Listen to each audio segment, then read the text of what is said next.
السلام علیکم سامعین، 24 شعبان المعظم اور 13 فروری ہے۔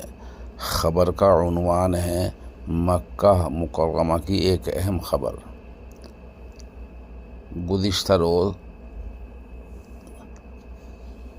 دیر شام مکہ مکرمہ میں ہجرہ روڈ پر ایک ہوٹل میں آگ لگی، کافی دھواں نکلا، لوگ ادھر ادھر بھاگے، افراتفری کا عالم ہوا۔ اس بارے میں وہاں کے نہ تو کسی افسر نے کوئی بیان دیا، نہ کوئی افسر موقع پر آیا۔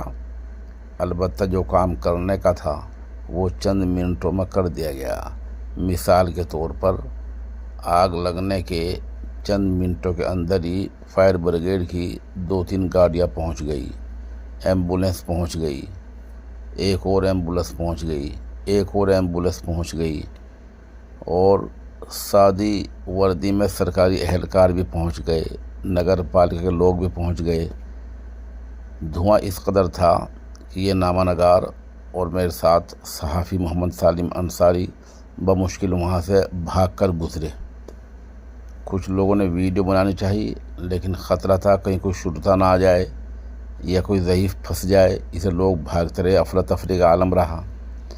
چند منٹوں کے اندر دیکھا کہ وہاں پوری صفائی ہو چکی تھی، نہ کوئی دھوئیں کے اثرات تھے، نہ کوئی آگ کے اثرات تھے، نہ نیچے کوئی کچھ کچرا تھا، نہ کباڑا تھا۔ جیسا روزمرہ کی زندگی ہے اسی طرح چند منٹوں کے اندر ہو چکا تھا۔ ہم سمجھتے ہیں کہ ہر جگہ یہی ہونا چاہیے۔ اگر اس طرح کی باتیں ہوتی ہیں تو وہاں فائر بریگیڈ کی گاڑیاں، ایمبولینس، چھوٹی بڑی ایمبولینس، سادہ وردی میں سرکاری اہلکار، عمل ہونا چاہیے۔